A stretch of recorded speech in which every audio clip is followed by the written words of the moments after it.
Ketika kami masih kecil, kami menonton Family Guy dan tertawa melihat Stewie, bayi kecil yang bicara seperti filsuf Inggris dengan niat membunuh ibunya sendiri. Dan kami menganggap itu cuma lelucon animasi sampai kami menyadari bahwa ada orang-orang yang tumbuh dengan kemampuan berpikir setajam itu. Namun tak punya rasa bersalah dan dunia pun menjadi panggung bagi jiwa-jiwa sunyi yang menyimpan kehancuran di balik kepintaran dan kepolosan. Mom, Stewie's dead.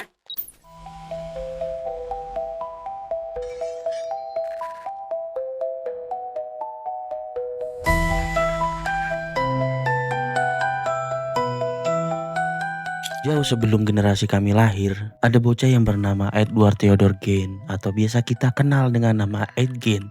Adalah seorang lelaki yang lahir pada tanggal 27 Agustus 1906 di La Crosse County, Wisconsin, Amerika Serikat. Dia bekerja sebagai buruh tani dan tukang serabutan biasa. Namun siapa sangka dia adalah sosok yang menginspirasi sebuah film yang terbilang sukses. Di sana ada Psycho, Texas Chainsaw Massacre, dan Silence of the Lambs. Ya, dia adalah kolektor kulit manusia yang menghabisi 2 nyawa bahkan dipercaya lebih dan menjadikan korbannya sebagai furniture di rumahnya sendiri. Terdengar ngeri dan orang itu bahkan menjadi terkenal setelah penangkapannya. Kenapa begitu? Orang waras mana yang akan mengoleksi kulit manusia dan dirajut menjadi bajunya sendiri? Ya, dia bukan seorang psikopat. Dia hanya gangguan jiwa, obsesi, delusi ritual aneh karena kesepian, dan trauma masa kecil. Juga memiliki trauma kepada ibunya sendiri yang begitu posesif. Hal itulah yang melatar belakangi dia melakukan hal gila itu semua. Hal ini dikuatkan dengan ucapan 2 orang psikiater ahli yang memeriksa kejiwaan Ed. Ada seorang psikiater senior di Central State Hospital for the Criminal Insane di Wisconsin bernama Dr. Edward Scobart mengatakan bahwa Ed menderita schizophrenia paranoid dan delusi keagamaan atau Freudian yang dalam dan bukan psikopat. Ia tidak memahami akibat perbuatannya secara penuh dan tidak bisa dibawa ke pengadilan pada saat itu. Lalu, ada Dr. George Arndt yang menjabat sebagai psikiater forensik di University of Wisconsin yang diminta untuk memberikan evaluasi sekunder terhadap kondisi mental Ed Gein selama persidangan kedua pada tahun 1968.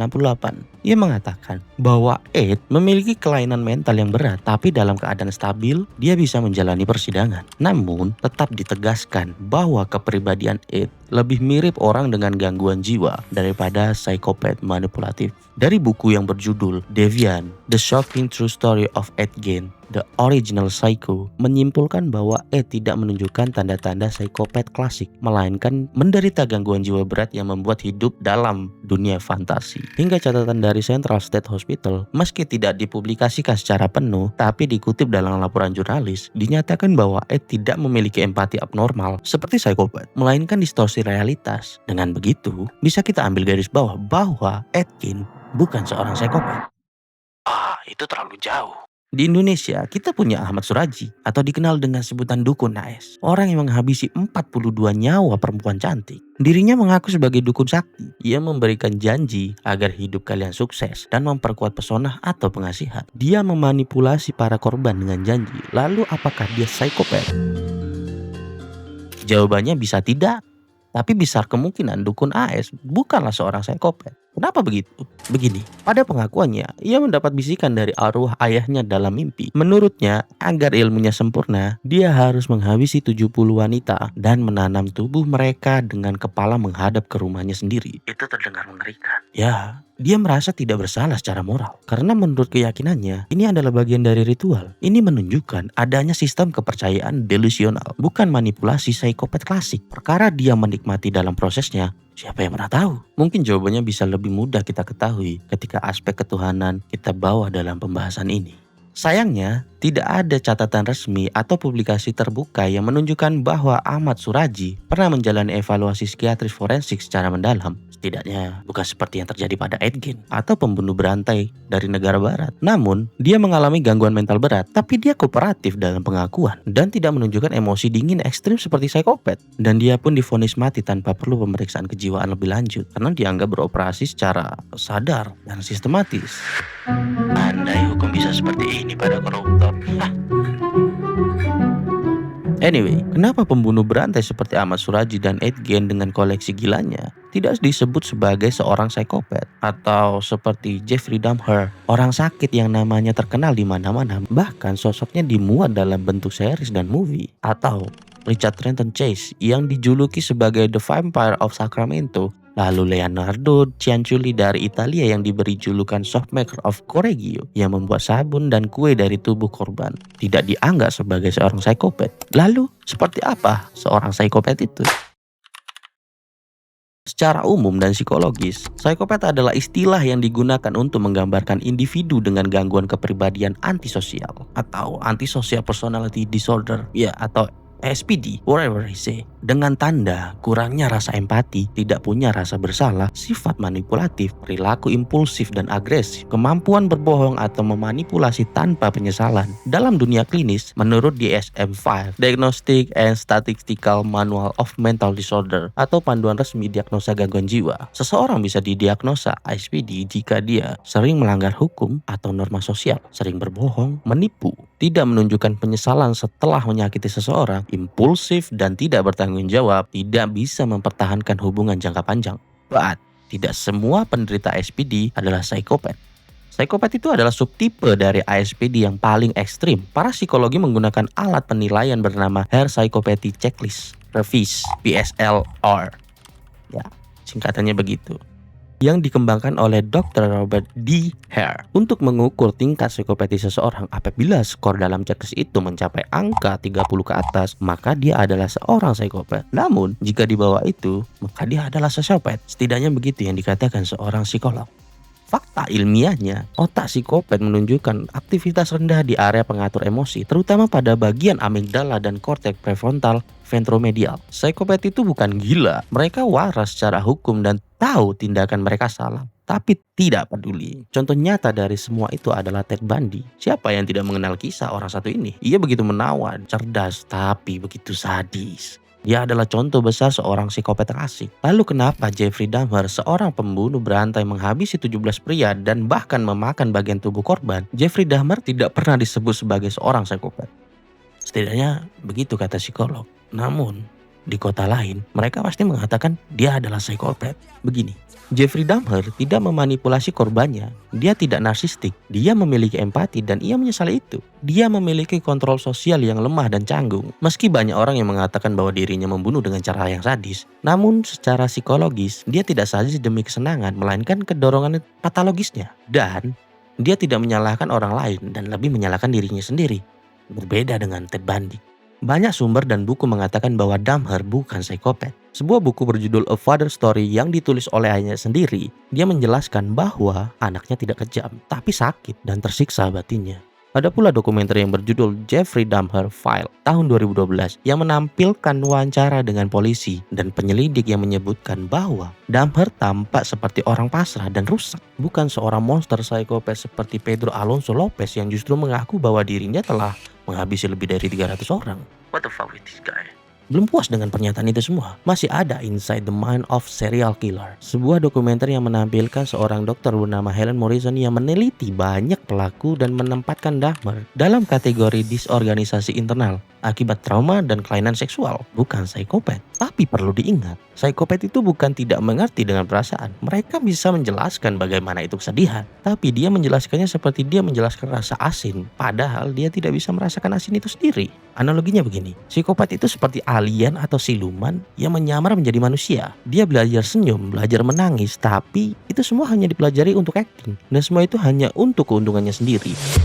Jadi, semua klaim bahwa dia, mereka, kita adalah psikopat tidak bisa dilihat dengan kasat mata sebelum melalui beberapa tes. Karena pada dasarnya, psikopat memiliki kemampuan untuk memanipulasi keadaan seperti berpura-pura berempati.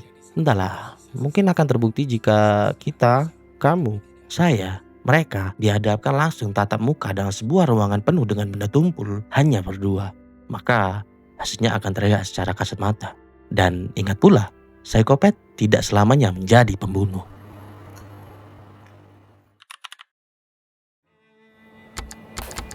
Sebagai orang yang biasa saja seperti saya, kamu, dan mungkin kita, Seorang psikopat memiliki struktur otak yang berbeda dengan orang biasa. Mereka tidak merasakan seperti yang kita rasakan. Ada penelitian neuroscience menunjukkan bahwa amigdala mereka lebih kecil atau bahkan tidak aktif. Korteks prefrontal atau pengambilan keputusan dalam hal moral bekerja secara tidak normal. Artinya, psikopat itu bisa mengetahui secara logika bahwa orang lain sedang menderita, tapi tidak merasakan apa-apa tentang itu.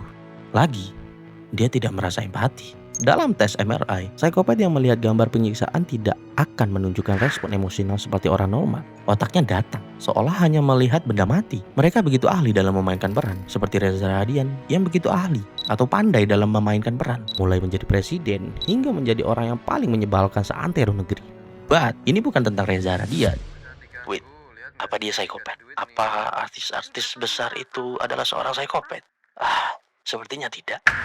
Anyway, anggaplah kalian memiliki teman yang baru saja dikenal. Dia baik, penuh perhatian, memberikan support yang baik kepada kalian. Tapi bisa jadi di antara semua kebaikan itu, dia adalah orang yang psikopat. Kenapa begitu? Begini, karena dia memiliki tujuan atau goal. Dan untuk mendapatkan goal itu darimu, dia akan melakukan segala cara. Seorang psikopat bisa jadi berada di dekatmu. Dia bisa menjadi CEO, bisa menjadi teman, dia bisa menjadi pembisnis unggul, dia bisa menjadi guru, menjadi presiden, menjadi ustadz, menjadi siapa saja di sekitarmu. Kalian tidak percaya? Tentu dan pasti kalian mengenal yang namanya Donald Trump, orang nomor 1 di Amerika. Dia pernah dituduh oleh sejumlah psikiater Amerika Serikat memiliki traits narsistik dan psikopatik. Dalam Duty to War, sekelompok profesional mental menyatakan Trump menunjukkan tanda antisocial personality disorder, termasuk psikopat. Meski tidak ada evaluasi secara resmi langsung terhadap Trump, namun, bisa kita simpulkan sendiri bagaimana dia memanipulasi beberapa kepala negara lain. Tidak perlu dijelaskan secara mendetail. Hal itu benar-benar terjadi, bukan? Ada pula Vladimir Putin. Sosok besar ini disebut oleh mantan analis CIA sebagai sosok dengan high functional psychopathy. Ia berani mengambil keputusan dengan efisiensi kejam, menyingkirkan lawan-lawan politik, dan sangat terkontrol secara emosi. Hal ini menandakan tipikal psikopat kelas tinggi. Saddam Hussein, Muammar Gaddafi, Hitler. Dalam dunia bisnis, Steve Jobs, Jeffrey Skilling, Elizabeth Holmes, dan tentu saja semua orang itu bisa kalian cari di internet. Oh, bagaimana di dunia hiburan? Di sana ada Charles Manson. Jelas, dia adalah pembunuh, bahkan mendorong pengikutnya untuk membunuh. Jimmy Savile, presenter TV di Inggris, diungkap sebagai predator seksual. Di bagian keilmuan, ada Dr. Joseph Mengele. Kami tidak tahu bagaimana cara menyebutkannya. Yang dijuluki sebagai Angel of Death yang melakukan eksperimen kejam terhadap manusia. Ada Andre Chikatilo, seorang kriminolog yang juga menyambi sebagai serial killer dan klaimnya didukung oleh keahlian akademik.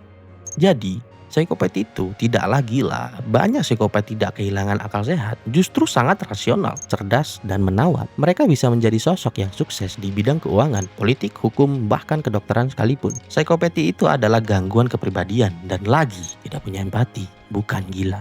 Tapi yang jelas psikopat memiliki ciri selain manipulatif. Mereka dingin, yang artinya tidak ada penyesalan, bahkan setelah menghancurkan kehidupan orang lain. Egois dan narsistik, merasa dirinya lebih cerdas dan berhak atas apapun. Berpikir jangka pendek atau impulsif, tapi penuh perhitungan saat dibutuhkan. Dan merasa dunia adalah arena permainan dan mereka adalah pemain utama. Dalam dunia catur, psikopat itu adalah pemainnya dan setiap orang adalah bidaknya. Dan mereka tidak akan peduli apakah kalian mati di papan catur.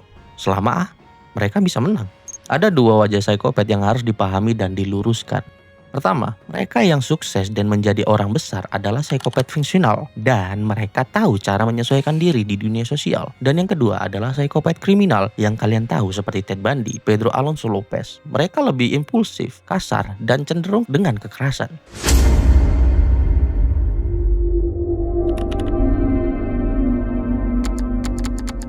Mari kita menyilam kepala psikopat. Seorang bernama Theodore Robert Bundy, orang yang lahir pada 24 November 1946 di Burlington, Vermont, Amerika Serikat, dan meninggal dengan cara duduk di kursi listrik pada tanggal 24 Januari 1989 di Florida State Prison. Sosok ini pernah mengenyam pendidikan tinggi di University of Washington, meskipun tidak selesai. Ia kemudian bekerja sebagai asisten kampanye politik, pekerja pusat krisis, atau semacam layanan yang menyediakan bantuan dan dukungan kepada orang-orang yang mengalami krisis atau situasi darurat. Dia adalah sosok yang cerdas, tampan, dan menawan. Yes, dia dikenal dengan nama Ted Bundy. Dia mengaku pernah menghabisi nyawa 30 perempuan, namun diperkirakan sebenarnya bisa mencapai lebih dari 100 korban.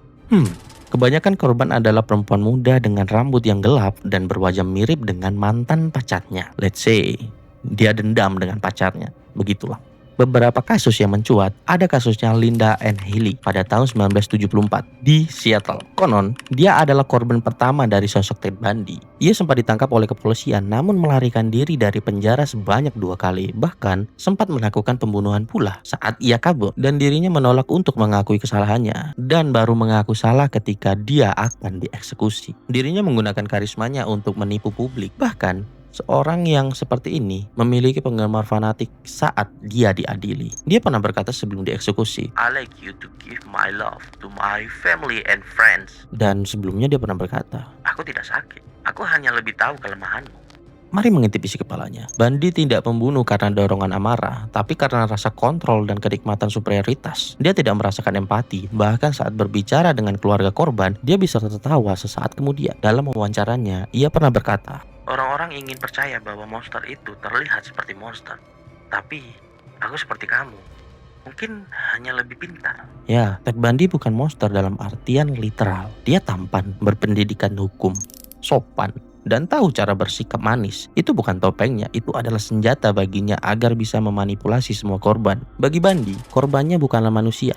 Dalam pikirannya, korban itu hanyalah benda, properti, atau mainan untuk bisa dikendalikan, disakiti, dan dirusak. Interpretasi dari hasil wawancara FBI, dia berkata, "Aku tidak membenci mereka, aku hanya tidak peduli, sama seperti kamu membalik seekor serangga." Dia bahkan sering kembali ke mayat korban, ya, untuk melakukan hal yang menjijikan, nekrofilia, dan ritualistik. Baginya, tubuh itu bukan lagi manusia, melainkan pengingat atas kuasa mutlaknya sendiri. Bundy tidak hanya menghabisi nyawa korbannya, dia merencanakan, memancing, menjebak, dan memanipulasi. Dia menciptakan skenario seperti film, di mana dia bermain sebagai pemburu yang sempurna. Aku menyukai sensasinya, kekuasaan, fakta bahwa dia tidak tahu bahwa aku sudah memutuskan hidup dan matinya. Dia akan berpura-pura seperti tangannya terluka, lalu meminta tolong kepada perempuan untuk membantunya membawakan buku ke mobilnya. Dan di sanalah serangan itu dimulai. Bundy tidak memiliki penyesalan, tapi hanya penundaan. Selama persidangan berlangsung, Bundy membela dirinya sendiri di pengadilan, tersenyum, menyapa kamera. Dia tidak menunjukkan penyesalan secara nyata. Bahkan ketika dihukum mati, ia mencoba menyalahkan pornografi atas tindakannya. Aku tidak gila, aku hanya jenuh jadi orang biasa.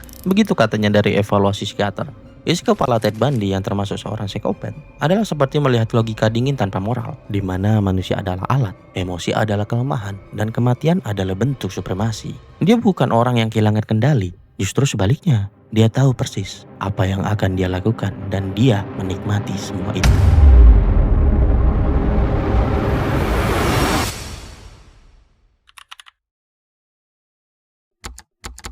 Label psikopat tidak bisa dan tidak boleh disematkan kepada seseorang hanya karena dirinya seorang manipulatif, dingin, atau terlihat tidak berperasaan. Mereka tidak secara langsung menjadi seorang psikopat jika memiliki sikap atau watak seperti itu. Orang bisa disebut psikopat atau tidak harus melalui penelitian. Dia harus dipahami. Bukan seperti mantan pacar kalian yang menyakiti kalian berkali-kali. Bukan.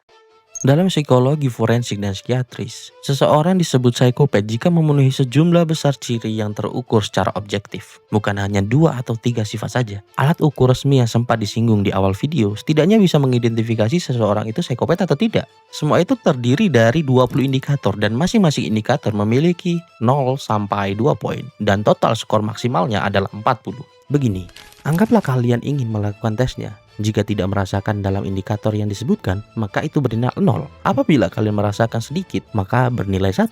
Dan jika kalian merasakannya begitu kuat dan nyata, maka bernilai 2. 20 indikator itu terdiri dari 2 faktor. Yang pertama adalah ciri kepribadian interpersonal dan afektif yang terdiri dari 10 indikator di dalamnya. Jika kalian ingin mengetesnya, silakan perhatikan baik-baik.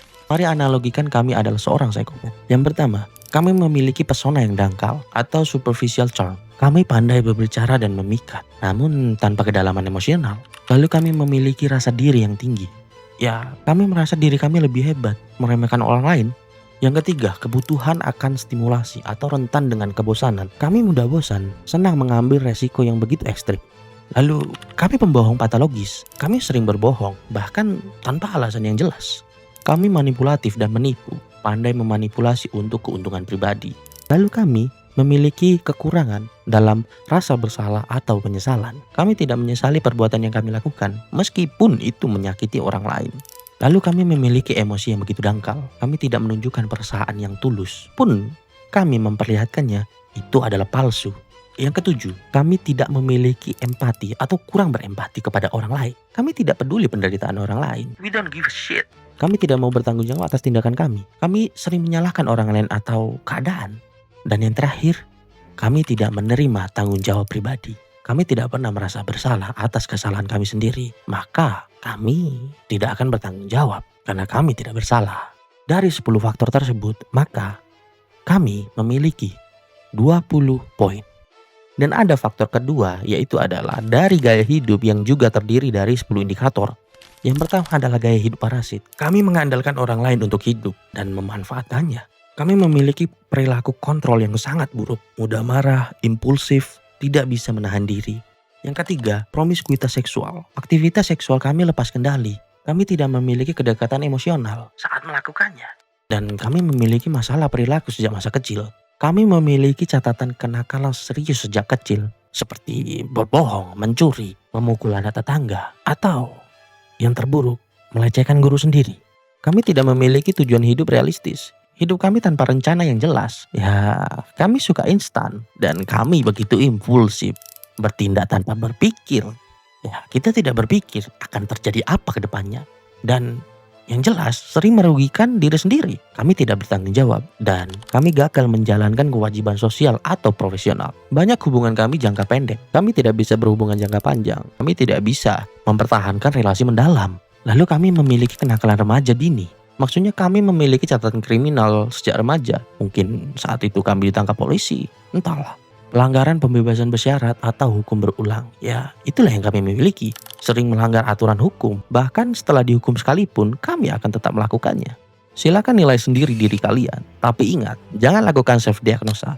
Ini hanya anggapan. Meskipun semua indikator itu sudah dikembangkan oleh Dr. Robert, seorang psikologi kriminal terkemuka, tetap saja langkah mengetahui diri kalian psikopat atau tidak harus melalui tes yang didampingi oleh ahli. Orang bisa menjadi sosok manipulatif karena trauma, pendidikan, atau pengaruh lingkungan. Seseorang bisa menjadi dingin secara emosional karena mereka memiliki rasa depresi yang berat, gangguan kepribadian lain. Contoh simpel, sempat disebut di awal video bahwa Trump adalah psikopat. Hal ini jelas mengundang perdebatan di beberapa pihak. Namun, bisa saja Trump melakukan semua kegilaannya itu, baik dari sikap manipulasi dan narsistiknya, bisa saja itu hanya strateginya sendiri. Steve Jobs, yang sebagian besar psikiater berkata dia adalah psikopat, mungkin saja ia begitu dingin kepada karyawannya sendiri karena dia memanglah bergaya seperti itu.